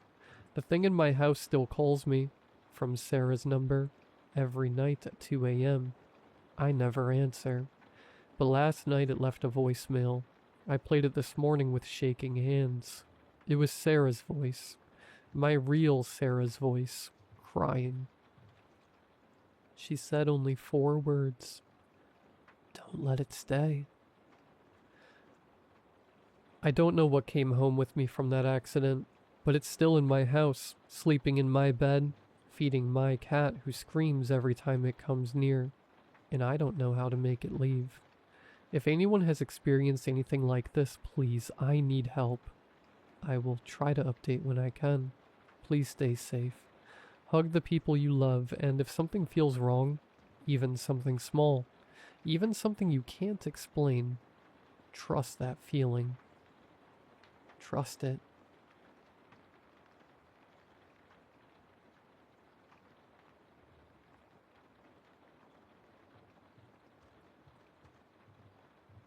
Hey, Chris here. Thought the almighty internet might have some solution to my bizarre problem. Well, it's more of a situation than a problem, but I'm running out of time and I'm running out of options. I think my grandmother is about to get killed. I mean, should I say get killed? Or die? I don't know anymore. I should explain. It's a weird predicament I'm in, but I love my grandma and I want to save her. Help her somehow. The problem is that where I live, this town, whenever someone is born, someone has to die. And it's not just being born. If you ever come inside the perimeters of our town, you will inevitably kill someone in here. I know it's crazy, but I swear it's how it works. Trust me, I have enough evidence of that. It's called my life. And trust me, there's a reason our town is in the middle of nowhere. There's a reason we have the insane number of rules we have, and well, there's a reason I'm explaining all of this to the internet, even though it's strictly forbidden by law here. You might be wondering why I'd be worried about my grandma specifically. Well, the thing is, I'm going to have a baby sister. And if you're following so far, I think you know what that means. Or maybe you don't. I should probably explain myself because it sounds simple, but it's not. So let me explain how things work in this hellhole I call home. So, like I said before, outsiders are forbidden to come in. We have no tourists. So don't even think of trying to find me, please. We don't want outsiders. I don't want to be responsible for... I don't want to cause more trouble. We don't even let the people who carry our food and supplies to come in. It's all done with some weird long mechanical tunnels. So there's some basic rules around here. Having animals is not forbidden, but it's highly discouraged, and every animal has to be neutered. Anything from a parakeet to something bigger. Humans excluded, of course. I live with my mom, my dad, and there's me and my grandma. We used to have a bird. relevant part. Used to. But well, it was my fault. I'm such an idiot. Let me illustrate how messed up this situation is. When I was young, I found a dog, a stray, outside the town's border. I was just a kid. I didn't consider it. I didn't consider the rules. I had some cheese on me and threw it at him. He of course started following me around. And I went home all happy and glad I had a new friend. When I got home, my bird was on the ground. I don't think I need to explain what happened, besides how dumb and naive I was as a kid. My parents, though, oh boy, I was never grounded so hard in my life. They were absolutely fuming. You know the rules here are more like guidelines, and each family has to fend for themselves. I didn't just kill my bird that day. I almost killed someone in my family. Like, each family is on their own. When someone is born, usually the person who dies belongs to the family. When I was born, my other grandma from my dad's side died. When someone new comes to town, as rare as that is, it's more random. When I brought the dog, he kind of became part of the family. Animals are different. Sometimes they take another animal's place. Sometimes someone else's. That's why they're highly discouraged. Don't ask me how it works with bugs or worms or something. I have no idea. We still have that dog. I guess we have to. So yeah, this isn't just some quirky little fun scenario for me. It's quite literally life and death. That's why I'm scared. I know what's going to happen. Oh, and by the way, I'm not scared for myself. I know my grandma is next. The older you are in the family, the more likely you are to be picked. It's almost guaranteed. Otherwise, it would be total chaos. So yeah, that's why I can't leave town. That's basically saying goodbye to my parents forever. Everyone in town has to stay, or we essentially get replaced. Which also means I can't really leave to take my grandma's place. Then I'd be gone forever. And maybe my grandma still dies. My sister is born and then some stranger takes my place. I love my family. I don't want to go. And I don't want to deprive them of their son. I don't want my sister to just replace me. But I want to save my grandma somehow. Or at least find some loophole or something. That's why I'm asking for help. Maybe you don't believe me. Let me give you more proof. I told you already, when I was born, my other grandma died. Everyone got upset in my family, but it's what's expected, I guess. Not my grandpa, though. He hated my guts after that. He was really rough with me. I remember him taunting and teasing me, saying one day he would have another kid and then I'd die. Or one time he took me to the border of town and kept pushing me near the lines so that I was almost out. He kept yelling at me. What are you scared of, huh? Scared you're gonna fall? God, I hated that man. The way he died was a joyous one for me. I know what you might be wondering. How did he die? He died of old age. We're not immortal here. That would be silly. The man was 95 years old and a chain smoker. That's not the bizarre part, however. There was a gruesome death in our town some years ago. A man had a girder hit him in the head and killed him straight off. I was one of the people who witnessed it. It messed me up. A lot. I remember being a kid and falling after seeing that. And I remember there was a little girl next to me. She couldn't have been more than 5 years old. She just came strolling by on a bicycle, not giving a crap that a man had just died. She just passed everyone and passed near me. I'll never forget what she said to me. What are you scared of? Scared another one is going to fall on you? I'll never forget her squeaky voice as she rode off in her stupid red bike. I hated that kid. Oh, the man hit by the girder. That's a whole other story. Apparently, everyone in town knew. The man who died, well, he cheated on his wife. And I'm pretty sure the day the kid was born, well, that's the day. The day I saw the girder hit his head and take his lower jaw clean off. He died on the spot, but everyone around, everyone near him, they didn't care. No one cared. It was like karma. Like everyone saying, you deserve it. People in this town are brutal. You obviously can't just have kids. Not out of wedlock and not out of city planning. Our version of Planned Parenthood is quite literally planned. You can't just have kids willy-nilly. There's rules. There's another story I recall of a man who did some, well, things I can't describe on the internet if I don't want to get banned, to his daughter. As soon as the town found out, they hanged him. Yes, we hanged him. Well, not me, I was just a kid, but this place, there's something different about it. It's old. It's sacred. Harming someone else like that, it's like doing that crime times 100. That's what my mom used to say when I was a kid. If you harm someone in town, you're harming everyone. I'm not sure what that means, but at this point, I don't want to think about it too much. I want to retain some of my sanity. And that's not what's weird about this story. When I was older, some of the even older kids told me what else the adults did. Like when the man who was hanged died, they say a stray dog walked into town. Fairly standard stuff, I guess. Thing is, the townspeople took that dog and killed it too. I hate violence towards animals, but they said they had this rage about them, like they knew something. Maybe there was something wrong about that dog, but it didn't end there. Once the dog died, a cat came to town. They killed it too. Then a possum, then a rat, a smaller mouse, a bird, and, well, that's it.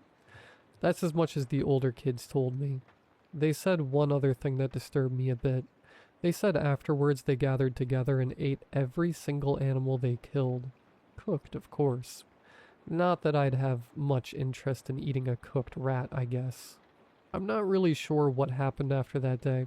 Some people tell me the town used to have 1,000 people before that. I heard other rumors that there's something locked up in the basement of the mayor's office, serving some punishment. I'm not sure. Even after I became an adult, they wouldn't say. It's a sort of town secret. It doesn't really matter. You get my drift. Now you understand what's the deal with this place. I'll leave you with one more story if you don't believe me. There was a car crash some years ago. Pretty nasty stuff. 10 people died. Big tragedy for us. I'm not sure I believe what they say, but I was told that day a woman who was going to have a kid actually had quintuplets. The insane part is that she died. Right afterward, 4 people wandered into town. Said they'd been lost in the woods for weeks. We took them in and they became residents. One of them is a nice lady who makes the best pecan pies. You might be thinking, aha, it's not 999 people anymore. Well, the thing is, I sort of lied. The initial report said 10 people died, but that's not true. 2 of them survived. If you can call it surviving. Those people, those 2, what happened to them? Their faces, their bodies? It's no way to live. It's like they're being forced to stay alive. I don't want to talk about them, to be honest. So now you understand what's at stake. If someone dies, someone has to take their place. And when someone is born, well, someone is going to die. Someone in the family. Wait, hold up. My mom is yelling for me. Update. I have to go to this hospital. I'll talk to you later. Edit. Hey guys. I guess I was too late. My mom's water broke and the doctor said the baby is coming sooner than we expected. I seriously messed up. I thought I had another month. It's been a few days and I've talked to my grandma a lot in the meantime.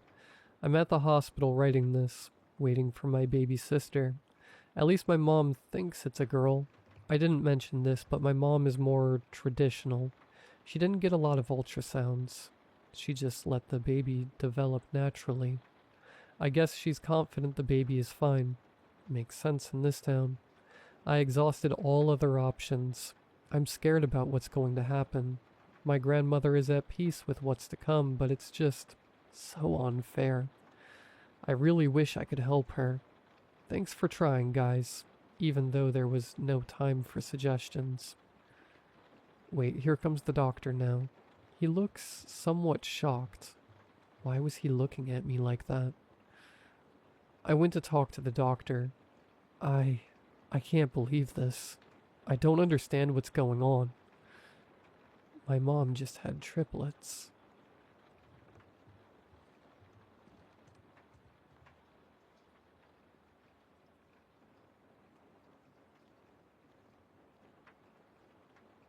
I'm posting this from my car. I've already filed a missing persons report with the police for my parents, and they've cleared it as a crime scene, but there's no way I'm ever going back inside. This all started back in February. Maybe that's why, because of how dreary and sunless that month is. My dad is a good man. I need you to understand that before any of the rest of it. After his mom passed 2 years ago, he got quiet in a way that scared me more than crying could have.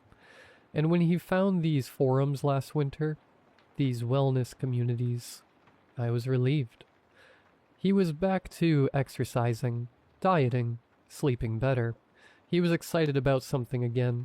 He'd come down to breakfast and tell me about circadian hygiene and ancestral light environments, and how our eyes evolved for firelight and starlight, not the blue glow from screens and 6500 Kelvin bulbs we drown in now.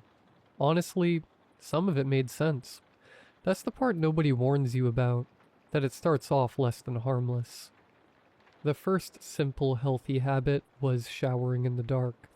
He read that artificial light at night wrecks your melatonin, and the bathroom was the worst offender. So we started showering with night lights for minimum light. I went along with it. I didn't have to read shampoo bottles anyway. My sleep even improved. Then it was no screens after sunset. The emitted light causes dark circles. This was a huge issue. My mom and I felt we shouldn't have to change our routines and give up creature comforts for his lifestyle choices. What sucked was he was understanding, and compromised to sequestering himself in rooms with no screens after sunset.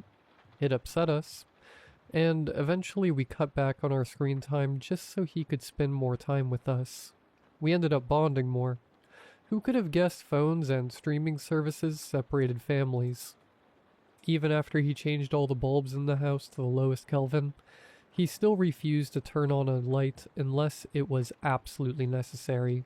It deeply irritated me and my mom, because he'd still use his laptop, on the lowest brightness setting with blue light blockers however, to spend his days on the wellness forums, researching. He started talking at dinners about how even fire and candlelight was a compromise our ancestors wouldn't recognize. How the truly restored nervous system needs real dark, total dark, the dark of a cave, a womb, a place where your sunset melt into the environment and your edges blur. Your bodily systems balance out and synchronize. And you go back. We didn't have a response.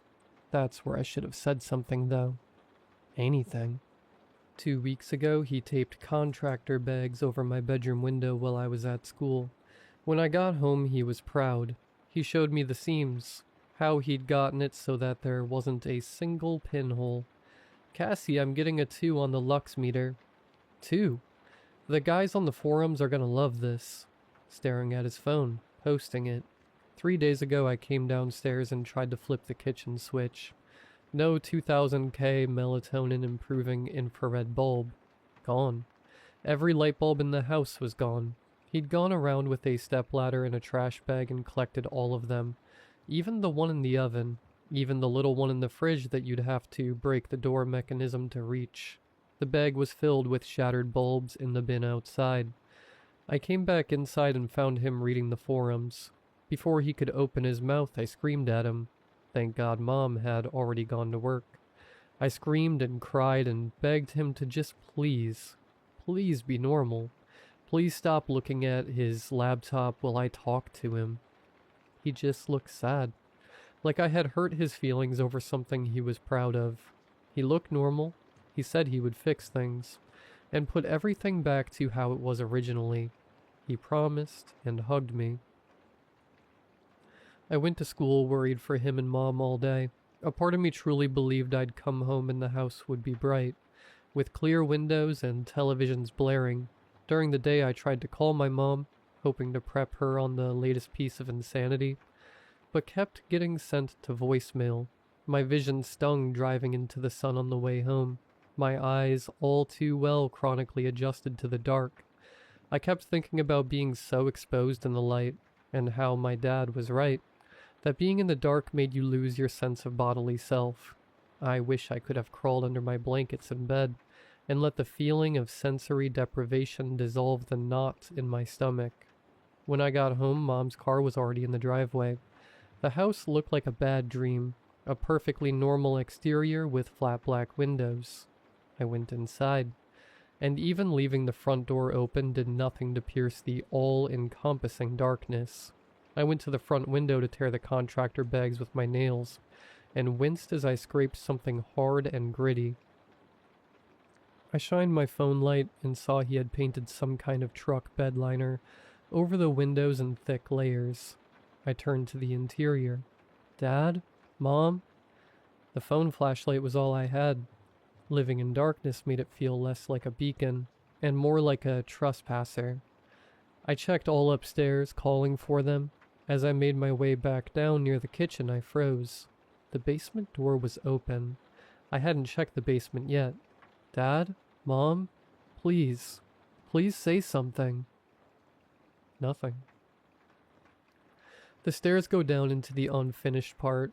Bare studs, concrete floor, the furnace ticking. I was imagining that. No need for a furnace when it has that pesky pilot light. He had disconnected it and snuffed it out before. The basement was huge. At the far end, there's a little room Dad always meant to finish. Just concrete with a shallow alcove in the back where all the previous owners had a safe flush to the wall. Pitch black. My flashlight couldn't find the back of it from where I stood. Something about the room was oppressive. I didn't cross past the threshold. I just did my best to shine the light in. That's the part I keep snagging on. The light went in and didn't come out, like the alcove was deeper than the house. And from inside it, my father's voice, calm, close. Cassie. I couldn't see him. I want to be precise because the police asked me 4 times and I gave the same answer every time. I was pointing my light directly into that room and there was no one in it. Cassie, Mom's in here with me. Come here. I started crying. I asked him to come out. I begged him. I told him I'd take him anywhere. I'd stop fighting him about the lights. I'd beg every window myself. Just come out, Dad, please. If you come in here, he said, everything will go back to how it was before it all began. I asked him what he meant. I asked him how.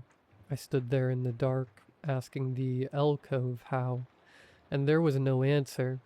There was never an answer again. I walked in. I did. I pointed the flashlight into every corner of that concrete room, and it was empty. No alcove deep as a well. Just a shallow dent in the wall not even a foot deep. No father, no mother. Concrete and dust and the smell of cold concrete in my own breathing. I searched the whole house. Both floors, closets, the attic crawl space, under beds, the backyard. I checked the alcove again and stared at the wall. I screamed myself hoarse. I called the police.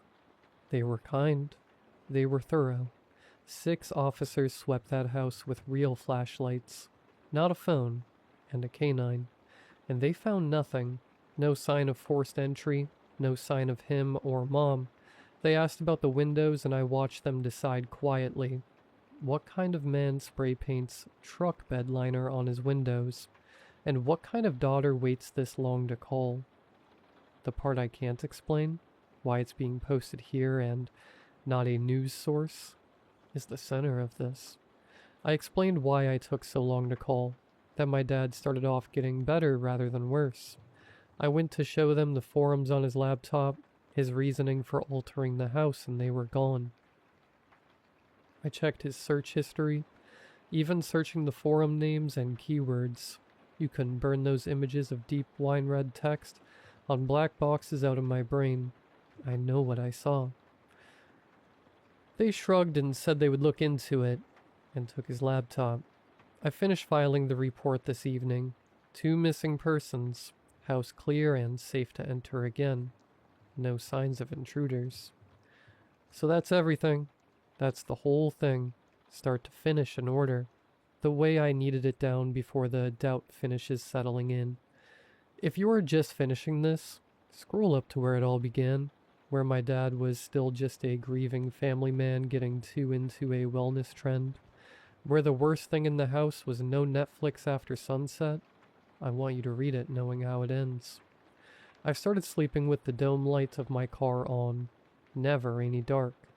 I think about what he said the dark would help undo, how it would feel like a return to a womb, something where you would blur and meld with the universe in desensitized harmony, before even the Big Bang brought light, going back to how it was before it all began. And some nights I lie in that careful light, and I find myself wondering what would happen if I'd walked into the dark a little faster. I think about it more than I should.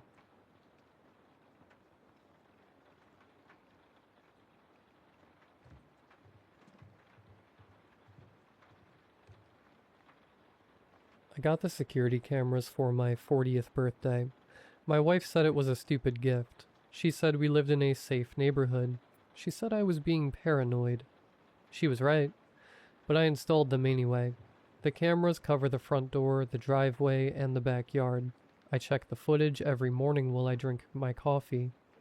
It's become a routine, a habit. I don't even think about it anymore. I notice the figure on day 12. The backyard camera catches the whole yard, fence on both sides, a small shed in the corner, woods behind the fence. The footage from 3:11 a.m. showed something standing near the shed. I paused it, zoomed in. It was tall, thin, dark, just standing there, not moving. I stared at it for a long time. It didn't move in the footage. It didn't move on the live feed when I pulled that up either. I checked the footage from the night before. Same spot, same time, same figure. I checked the night before that. Same thing. I checked the entire week. Every night at 3:11 a.m., the figure appeared. It would stand near the shed until 4:03 a.m. Then it would disappear between frames. 1 second there, the next second gone. I didn't tell my wife. I told myself I was being paranoid. I told myself it was a trick of the light, a reflection, a tree branch. I told myself a lot of things. I started staying up. I'd sit in the dark living room with my laptop open, watching the live feed. Every night at 3:11 a.m., the figure would appear, just standing there, not moving, not looking at the house, just present. I started noticing things about it. It was always facing the same direction, not toward the house, toward the fence, toward the woods behind the yard. I wondered what it was looking at. I checked the footage from the other cameras, the front door, the driveway. The figure never appeared on those. Just the backyard, just near the shed, just facing the woods. I asked my neighbor about it. He's lived next door for 20 years. He said he'd never seen anything unusual. He said the woods had always been quiet. He said it with a look on his face that made me think he was lying. I asked my wife if she'd ever noticed anything in the backyard at night. She said I was spending too much time on those cameras. She said I needed to relax. She said it with a tone that made me stop asking. I didn't stop watching. I started marking the dates. Every night it appeared. Every night it faced the woods. Then I started noticing the changes. Small at first. Almost unnoticeable. On night 23, it was a foot closer to the fence. On night 27, its head was slightly tilted, like it was listening. On night 31, Its arms were stretched towards the woods, both of them, fingers extended, almost reaching. On night 39, it was standing at the fence line, right up against it, still facing the woods. I took a walk out there one afternoon. The woods were quiet, too quiet. No birds, no animals, just the sound of my own footsteps. I walked for about 20 minutes before I turned back. I didn't go into the woods again. The figure kept appearing, every night, different positions, different postures, but always facing the same direction, always facing the tree. Then last night, I checked the footage. 3:11 a.m. The backyard was empty. I scrolled back. The figure had appeared at 3:11 a.m. as usual, but at 3:41 a.m., it had turned. For the first time in all the footage I'd watched, it had turned. It looked toward the house, then it disappeared between frames. It never came back. I stayed up until morning. I watched the live feed. Nothing. I spent 3 hours staring at the footage from the night before. Then I noticed something I should have seen weeks ago. The figure never once looked at the house, not even when the porch light came on, not even when I walked into the yard one night, stupidly brave, and stood 20 feet from it, not even when I shouted at it. Whatever it was watching wasn't here. I don't know why it left. I don't know what made it turn. I told myself it was a good thing. It was gone. The thing that had been standing in my backyard every night was finally gone. I should be relieved. I'm not relieved. I woke up this morning and checked the footage from last night. Something was standing near the shed, facing the house, standing exactly where the other one used to stand. The first creature is gone. Something else took its place, and now it's looking directly at the room I'm sitting in. I rewound the video to see when it appeared. It was there at 3:11 a.m., but it started moving at 3:47 a.m., one step toward the house. Then another at 3:48, another at 3:49. I kept watching. The camera never showed it reach the house. It just disappeared between frames. I checked the front door camera. Nothing. The driveway cam. Nothing. Then I checked the backyard feed again. The shed was empty. The yard was empty.